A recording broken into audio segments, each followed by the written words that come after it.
mudou a cara do Brasil. No último vídeo, a gente viu como a infância de Dom Pedro I foi digna de uma novela. Entre fugir de Napoleão, crescer no meio do luxo e das intrigas da corte portuguesa e ainda ter que lidar com uma família pra lá de complicada, ele aprendeu cedo a navegar pelos altos e baixos da vida real. E tudo isso aconteceu enquanto o Rio de Janeiro se transformava de colônia em uma verdadeira capital imperial. Já deu para perceber que a vida do jovem príncipe foi uma verdadeira aventura, né? Oi, coroados e curiosos, eu sou a Steph e hoje vamos descobrir mais dessa saga incrível. Como toda essa bagagem moldou Dom Pedro para enfrentar desafios ainda maiores. Tá preparado? Então vem comigo porque essa história só tá começando.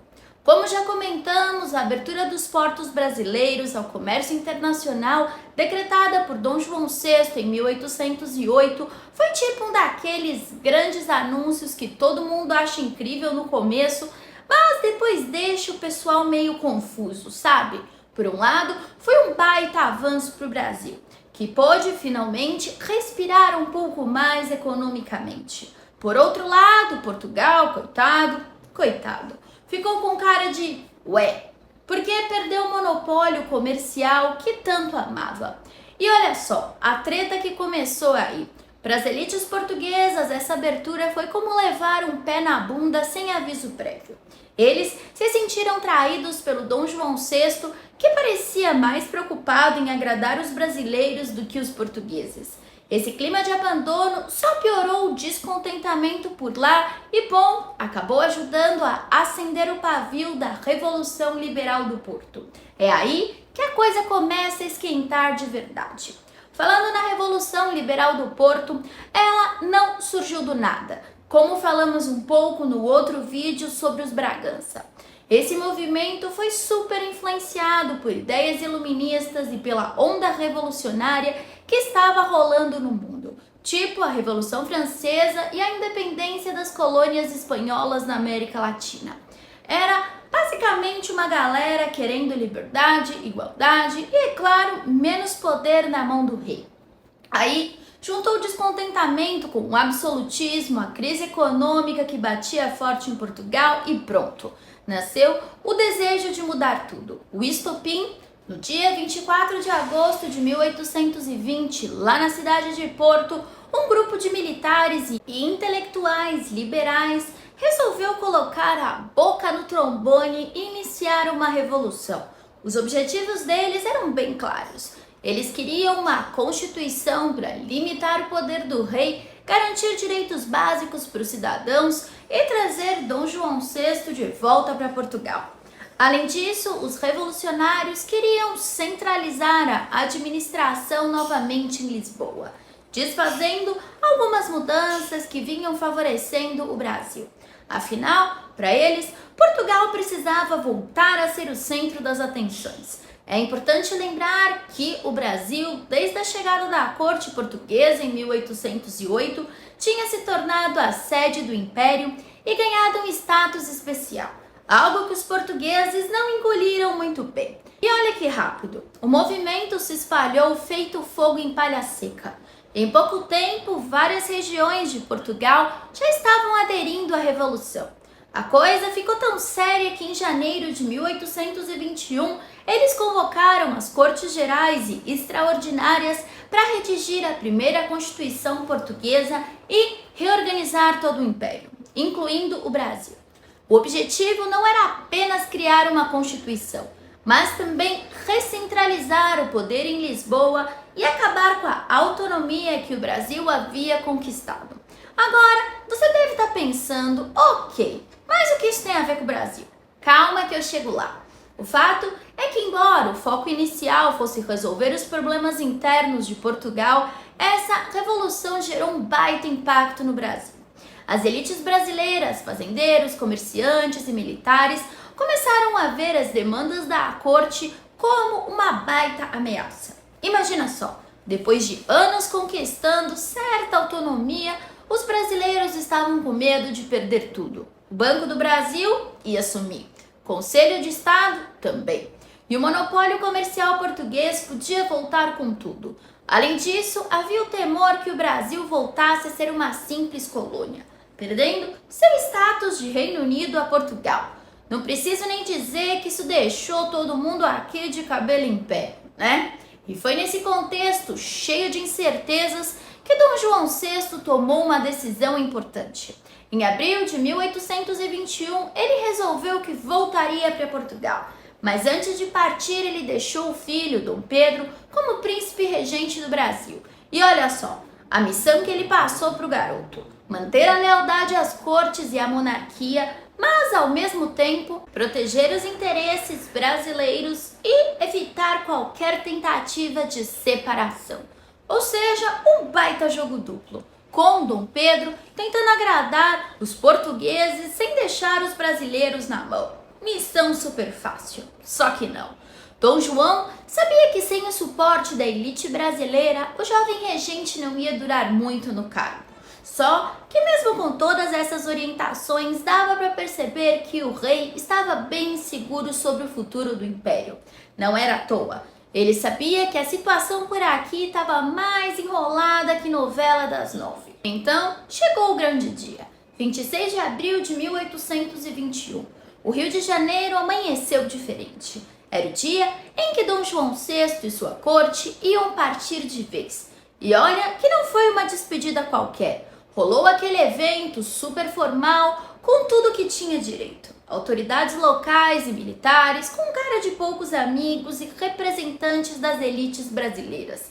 Todo mundo foi lá dar aquele tchau real pro rei que estava voltando para Lisboa. A cena parecia coisa de filme.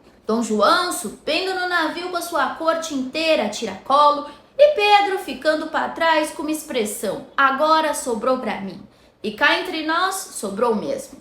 O jovem regente tinha acabado de herdar a responsabilidade de governar um país enorme, cheio de diferenças regionais, descontentamentos sociais e muita treta política. Não era só cuidar do dia a dia. Ele ia ter que lidar com a pressão das cortes portuguesas e ao mesmo tempo manter as elites brasileiras satisfeitas.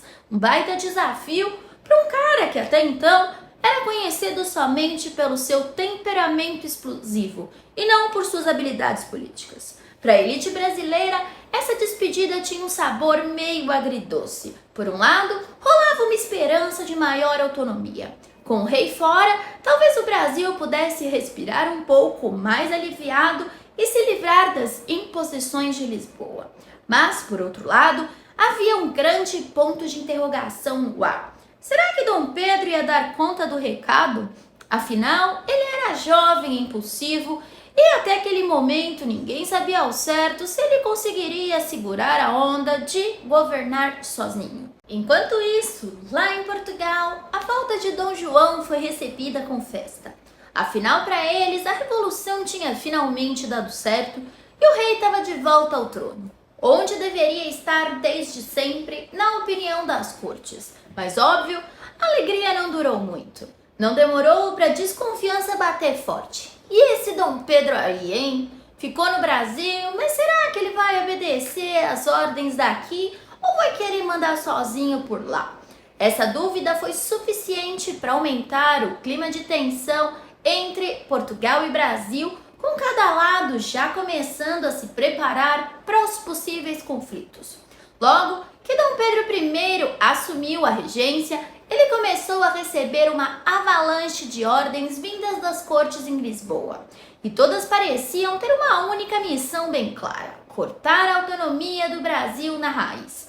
Entre as exigências mais irritantes estavam fechar o Banco do Brasil, acabar com o Conselho de Estado, mandar as tropas de volta para Portugal e, na prática, transformar o Brasil numa colônia obediente de novo. Como se 1808 nunca tivesse acontecido. E é claro que isso caiu como uma bomba nas elites brasileiras. Desde que a corte portuguesa tinha chegado ao Brasil, muita coisa mudou. E o pessoal da alta sociedade por aqui estava curtindo essa autonomia recém-conquistada. Eles tinham mais poder, mais influência e, óbvio, mais dinheiro circulando por causa da abertura dos portos. Abrir mão de tudo isso, nem pensar.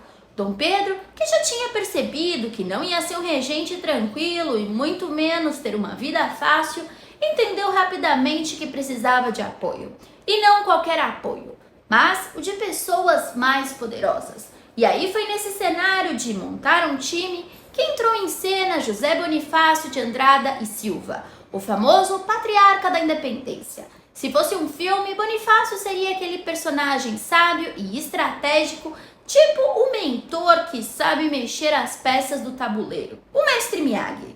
Ele era respeitado, tinha muita moral entre elite e também sabia como conquistar a confiança do povo. Ou seja, era a peça que faltava no quebra-cabeça lá de Dom Pedro. A parceria entre Dom Pedro e Bonifácio foi um divisor de águas. Com Bonifácio ao seu lado, Dom Pedro ganhou um verdadeiro reforço de peso na política. Juntos, eles começaram a elaborar políticas internas para fortalecer a autonomia brasileira.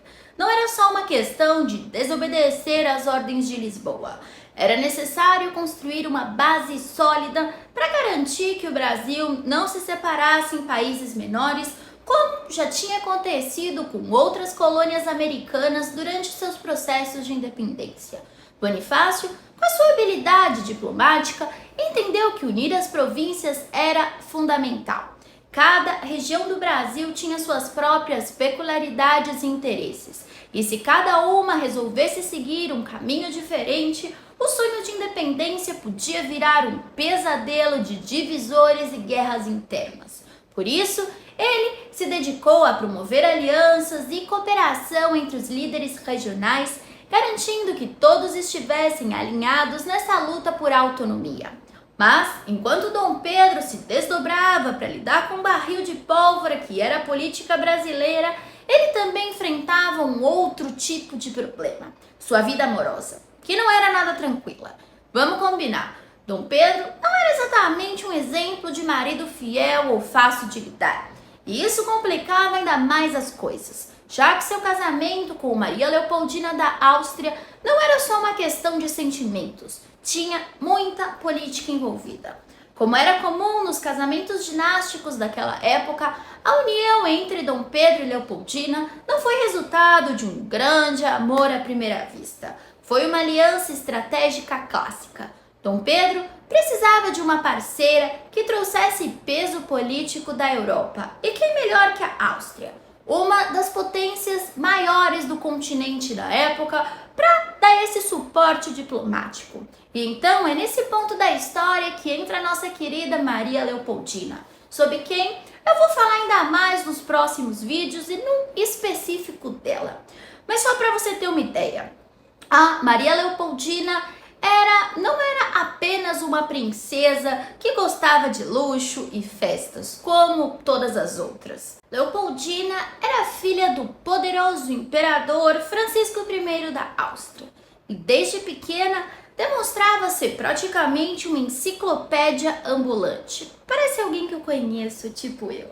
Além de fazer parte da elite da nobreza europeia, ela era super estudiosa e antenada em tudo. Quer um exemplo? Enquanto muitas princesas da época se preocupavam com vestidos e bailes, Leopoldina estava ocupada aprendendo política, história, ciências naturais, música e dominando vários idiomas.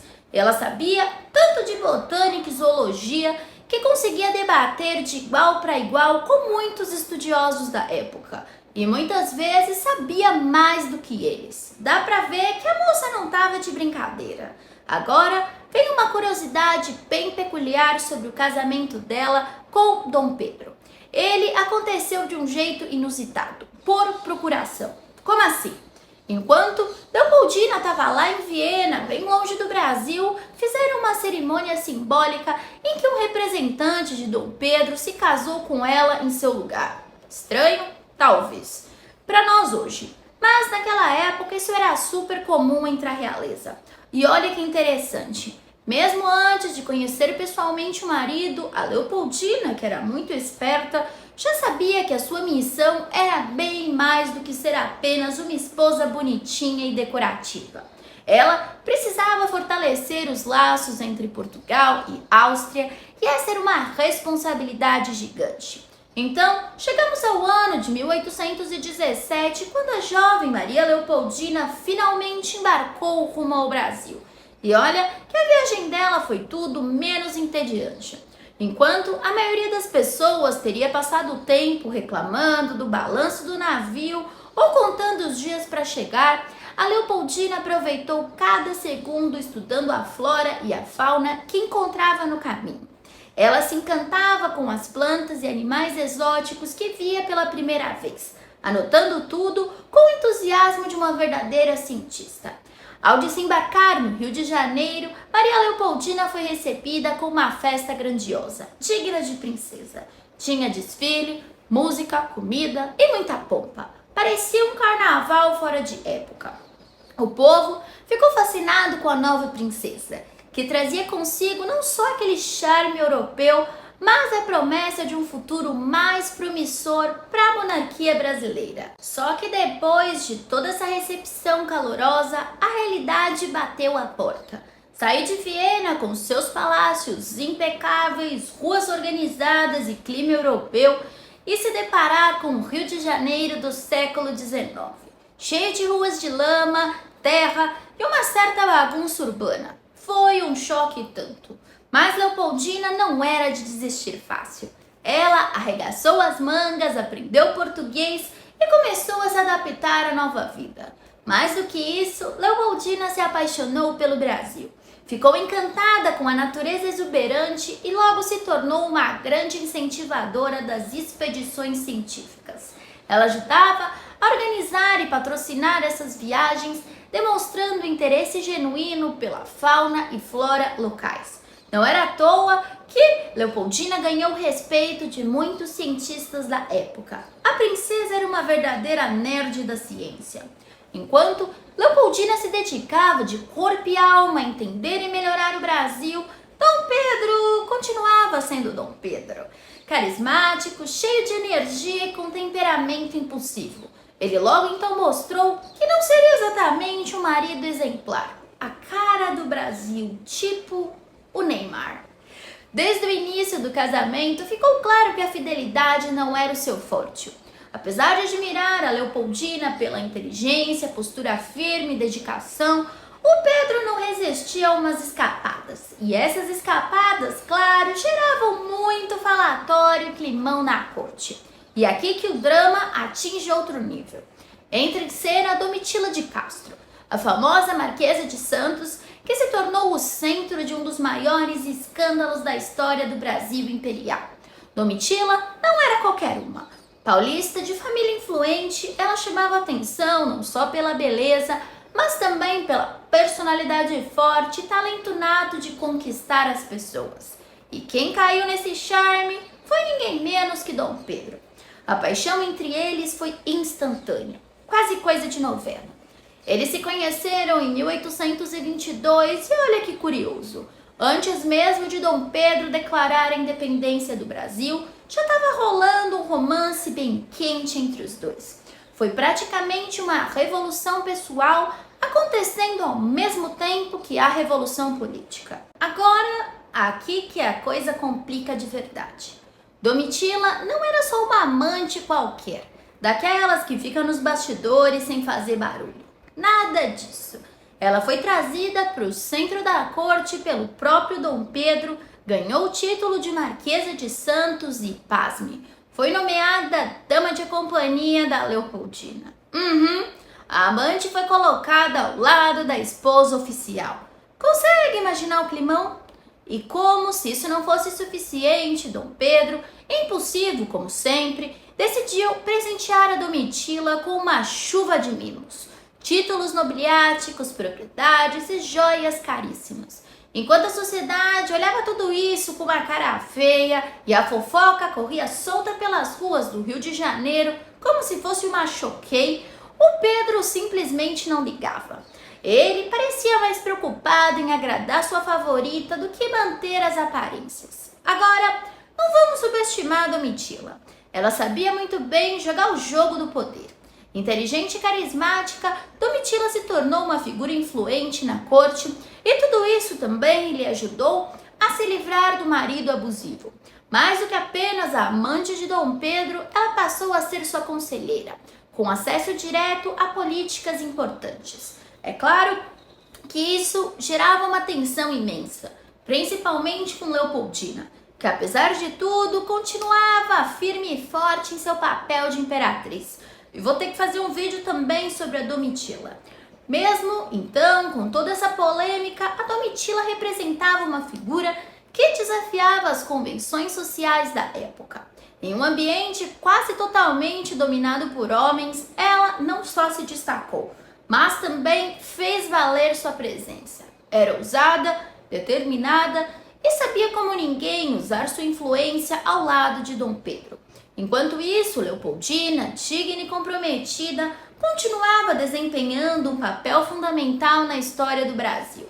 Ela enfrentava os dramas pessoais com muita força, mas não deixava de lado suas responsabilidades como imperatriz. E aqui vale lembrar um fato super importante. Em 1822, enquanto Dom Pedro estava viajando para São Paulo, foi Leopoldina, com o apoio de José Bonifácio, que tomou a frente, mandando aquela carta famosa pro Dom Pedro e falando: Dom Pedro, agora vai, filho, vai, segue teu rumo. Pois é, se hoje o Brasil é independente, a gente pode colocar um crédito enorme na conta da Leopoldina. Foi essa mulher incrível, com sua inteligência e determinação, que garantiu que o processo de independência não saísse dos trilhos. Enquanto Pedro fazia seu papel de líder no campo, a Leopoldina liderava no palácio. Mas, apesar de toda essa força e garra, o relacionamento da Leopoldina com Dom Pedro continuava cheio de tensões. As infidelidades públicas, a presença constante de Domitila na corte e a pressão política acabaram minando a saúde da imperatriz. Não era sua alma que sofria com essa carga emocional. O seu corpo também começou a sentir o peso de tanta pressão. Infelizmente, em 1826, após uma série de complicações de saúde e um aborto, a Leopoldina faleceu. Sua morte deixou um vazio gigantesco não só no coração daqueles que admiravam, mas também na história do Brasil. Foi o fim trágico de uma mulher que, mesmo enfrentando adversidades pessoais imensas, nunca deixou de lutar pelo futuro do país. Um detalhe é que recentemente eles revisaram o corpo, da Imperatriz Leopoldina, e aquela ideia de que ela pudesse ter sofrido um empurrão do Dom Pedro ou alguma coisa física foi comprovado que não. A morte de Leopoldina, então, foi um baque tremendo para o Dom Pedro. Talvez só naquele momento ele tenha se dado conta de que perdeu não só uma esposa, mas também uma aliada estratégica e a grande responsável por manter a estabilidade no meio de tantas crises. E como, desgraça pouca é bobagem, a relação dele com Domitila também começou a ir ladeira abaixo. A pressão social estava enorme e, para piorar, havia uma necessidade urgente de manter uma aparência de ordem política. Algo que a presença da Domitila na corte tornava cada vez mais impossível. Depois de muitas idas e vindas, confusões e intrigas, Domitila acabou se afastando da corte e voltou para São Paulo, onde viveu o restante da vida em relativa tranquilidade. Mas sua história nunca foi esquecida. Ela não foi apenas uma coadjuvante num romance da realeza. Foi uma figura que dividiu opiniões, gerando tanto admiração quanto desprezo, amor, ódio e muita fofoca. Esse é o legado que Domitila deixou na história do Brasil. Então, temos Leopoldina e Domitila, duas mulheres com trajetórias completamente diferentes, mas que ainda hoje despertam enorme curiosidade. Leopoldina é lembrada como uma verdadeira heroína nacional, graças ao seu papel crucial na independência do Brasil. Já Domitila é vista como um símbolo de paixão, poder e ousadia, numa época em que política e os assuntos do coração estavam mais misturados estruturados do que uma grande série de época. Mas calma, essa história ainda rende muito pano para manga. Eu prometo que eu vou falar mais delas em cada vídeo específico para dar todos os detalhes sem pressa, beleza? Agora, voltando para a política, porque as coisas no começo de 1822 estavam pegando fogo. No início desse ano, o Brasil vivia uma situação extremamente delicada. De um lado, as cortes portuguesas estavam praticamente surtando, tentando desesperadamente retomar o controle total da colônia e fazer com que tudo voltasse ao bom e velho modelo de dependência.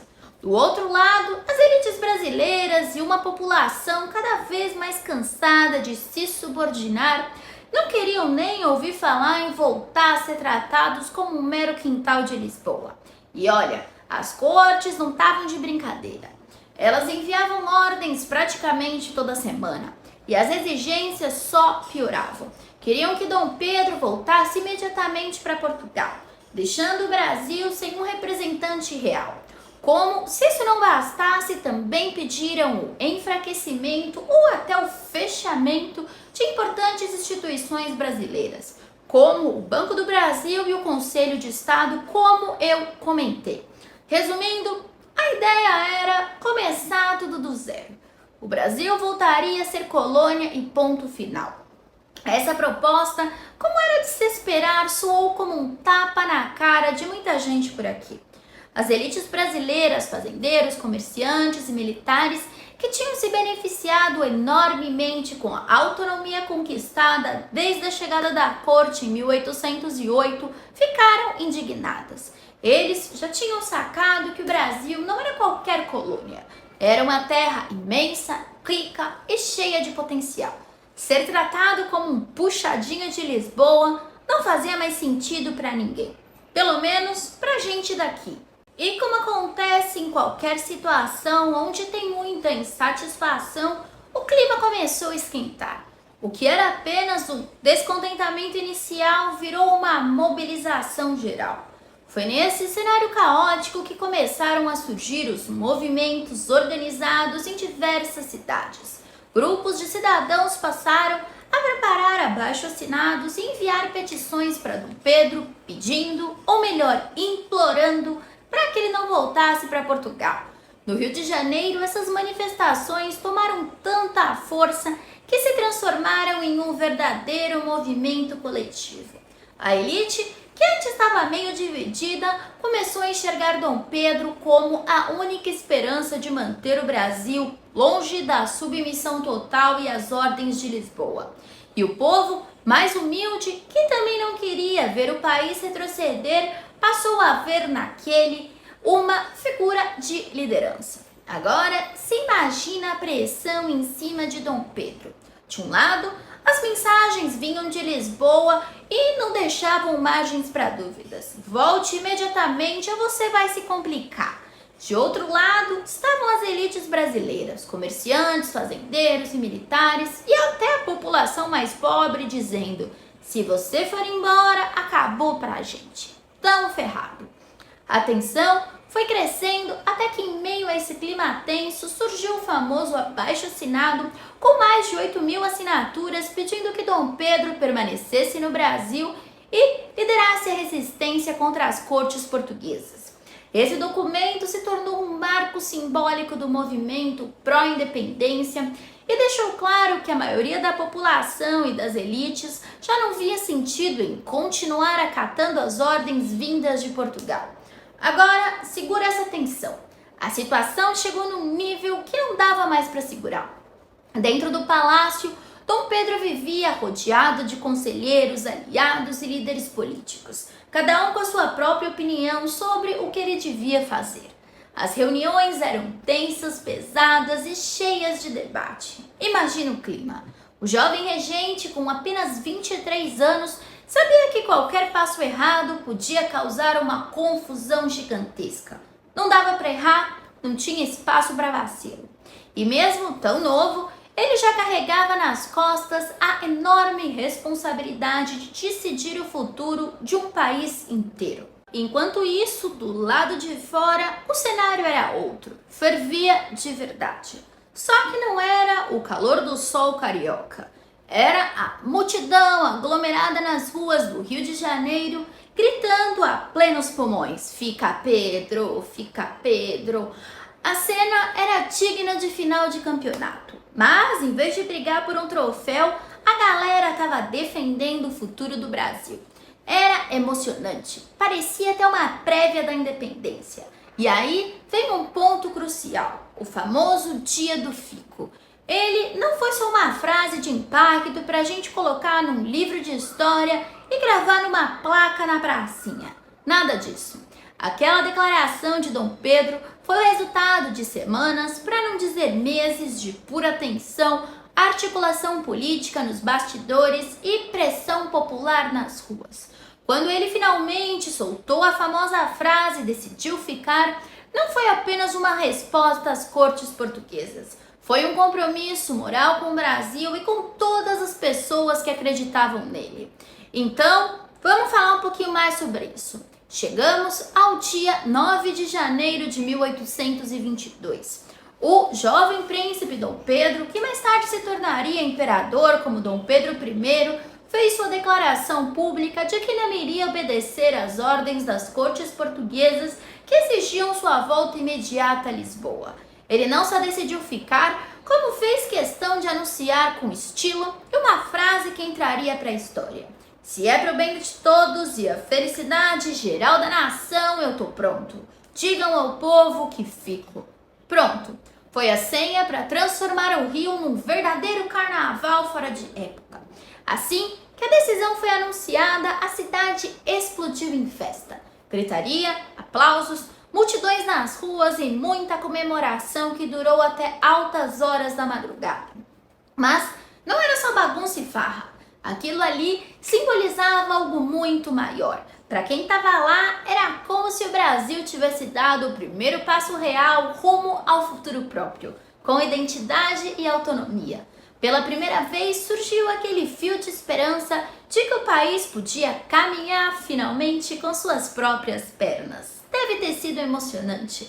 Eu queria estar lá. Politicamente falando, o Dia do Fico foi um divisor de águas. A partir dali, não tinha mais como fazer de conta que tudo estava de boa entre Brasil e Portugal. O vínculo dos dois já era uma corda frágil, bem gasta. E o Dia do Fico só deixou claro que estava prestes a arrebentar de vez. Com o apoio que recebeu das elites e do povo, Dom Pedro começou a agir com muito mais autonomia. Ele simplesmente parou de obedecer às ordens vindas de Lisboa. Como se fosse um filho que fez 18 anos, foi morar sozinho e falou parça. Ele passou a tomar decisões que fortaleciam o Brasil e prepararam o terreno para algo maior. Spoiler. Basicamente, ele deixou de ser apenas o príncipe regente representando o rei de Portugal e assumiu de vez a postura do cara que manda tudo. Uma das primeiras grandes sacadas do Dom Pedro, depois do Dia do Fico, foi nomear o José Bonifácio como seu braço direito. E olha, a escolha não podia ter sido melhor. O Bonifácio era conhecido como o patriarca da independência. E não era à toa. Com vasta experiência, uma mente afiada e um talento nato para articulação política, ele sabia exatamente como jogar o jogo do poder e fazer as alianças certas. Era o parceiro perfeito para ajudar o Pedro a segurar a onda em meio à turbulência política que só estava começando. Enquanto isso, lá em Portugal, as cortes estavam esperneando de raiva. A decisão de Dom Pedro de ficar no Brasil foi como levar um tapa na cara em praça pública. Para eles foi a gota d'água. Dali para frente, as ordens vindas de Lisboa ficavam mais severas, exigindo a total submissão do Brasil. Só que na prática, depois do Dia do Fico, essas ordens já não tinham nenhum peso.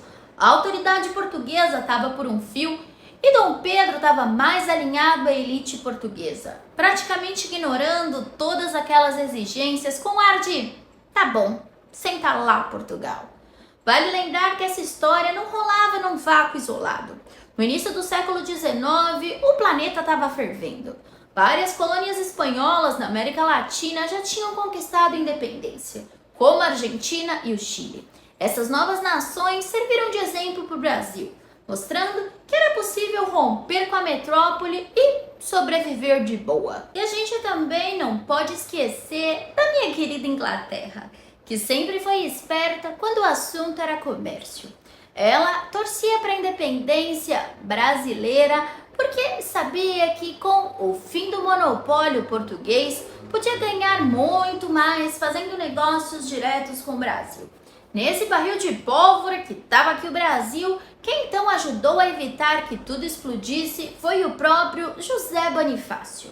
Como eu já comentei um pouquinho, além dele ser o conselheiro político de confiança de Dom Pedro, ele tinha a plena consciência de que o maior risco para a independência não vinha só de Portugal, mas também de divisões internas. Se as províncias brasileiras começassem a se fragmentar, a independência podia virar um sonho distante, como aconteceu com os nossos vizinhos hispano-americanos, que acabaram se dividindo em várias repúblicas menores. Então, enquanto Bonifácio cuidava das articulações políticas e garantia o apoio das províncias, o Dom Pedro fazia sua parte. Ele sabia que para continuar firme no comando, ele precisava manter a confiança das elites econômicas e da população. Então, começou a se reunir com fazendeiros, comerciantes e líderes regionais, garantindo que eles teriam vantagens comerciais e autonomia local. Basicamente, o Pedro jogou na estratégia de manter todo mundo satisfeito o suficiente para que ninguém quisesse pular fora do barco. Mas não foi só nos bastidores que Pedro trabalhou. Ele também fazia questão de reforçar sua imagem de líder próximo do povo. Ele participava de eventos públicos, caminhava pelas ruas e conversava com as pessoas. Ele queria mostrar que não estava ali só para representar as elites, mas que era um líder que ouvia e defendia os interesses do Brasil como um todo. Agora, vamos falar de algo crucial nessa história: a imprensa. Naquela época, os jornais estavam bombando e eles tiveram um papel fundamental na construção da imagem de Dom Pedro como um herói nacional. Um exemplo famoso foi o Correio Brasiliense, que publicava textos inflamados defendendo a permanência do regente no Brasil e criticando duramente as ordens absurdas vindas de Lisboa. Esse apoio da imprensa foi essencial para fortalecer o movimento pró-autonomia. Os textos circulavam pelas cidades, ajudando a criar a ideia coletiva de que Dom Pedro era o único capaz de proteger o futuro do Brasil. Era uma estratégia que unia então informação e emoção, fazendo com que o povo se sentisse parte da causa. E não pense que só a elite estava envolvida na mobilização. O povo comum também teve um papel importante. Nas ruas do Rio de Janeiro, multidões se reuniram para apoiar Dom Pedro e deixar claro que essa luta pela autonomia não era apenas papo de fazendeiro e comerciante rico. Era um sentimento geral, que ia das elites às camadas mais humildes da sociedade. Ninguém queria voltar a ser colônia. A independência já era vista como o único caminho possível. Mas calma, a treta não parou por aí.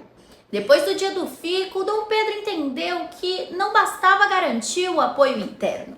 Ele também precisava então agir lá fora. Não dava para romper com Portugal sem garantir que outras potências mundiais não iriam se meter e bancar o xerife internacional. Ele sabia que para o Brasil ser reconhecido como independente, ele precisava que nações influentes como a Inglaterra apoiassem a causa. Essa jogada foi essencial, porque no cenário internacional, quem tinha apoio das potências europeias estava um passo à frente.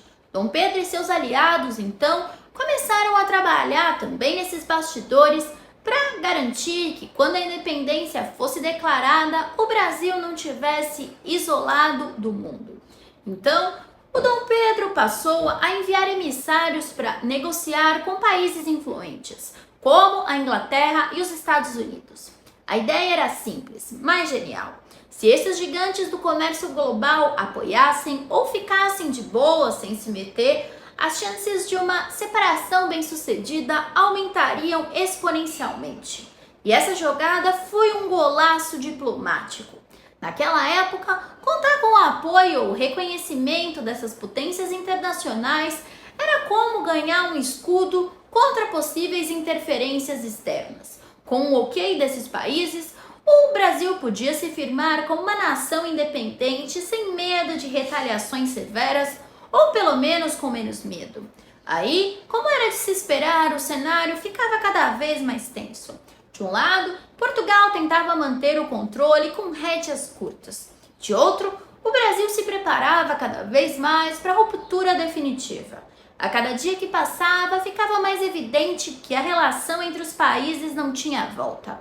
Era uma corda tão desgastada que a qualquer momento iria arrebentar. As elites brasileiras, agora bem alinhadas com Dom Pedro, entendiam que continuar naquela situação era insustentável. A única solução viável era declarar a independência de uma vez por todas e seguir em frente como uma nação livre. O sentimento de autonomia já estava arrisado e a pressão popular nas ruas era um sinal claro de que o povo também queria um Brasil soberano. Agora, você já parou para pensar no que teria acontecido se o Dom Pedro tivesse cedido e voltado para Lisboa? O desfecho teria sido bem diferente e provavelmente muito mais trágico para o Brasil.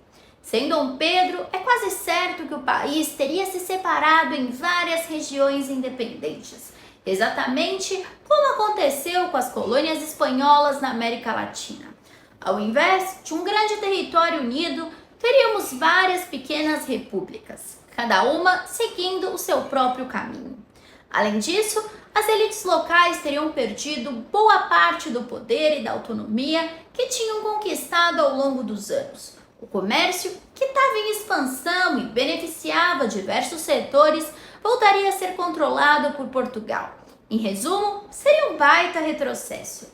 O Brasil não só deixaria de ser essa potência continental que conhecemos hoje, como também enfrentaria anos de instabilidade política e econômica. Enfim, encerramos mais um capítulo dessa incrível jornada sobre Dom Pedro. Desde o luxo da corte portuguesa até a tensão política que culminou no dia do fico, vimos como ele começou a se consolidar como uma figura-chave para o futuro do nosso Brasilzão. Sua habilidade de construir alianças, resistir às pressões de Lisboa e conquistar o apoio tanto das elites quanto do povo foi fundamental para pavimentar o nosso caminho rumo à independência. Mas calma, ainda tem muita coisa para contar.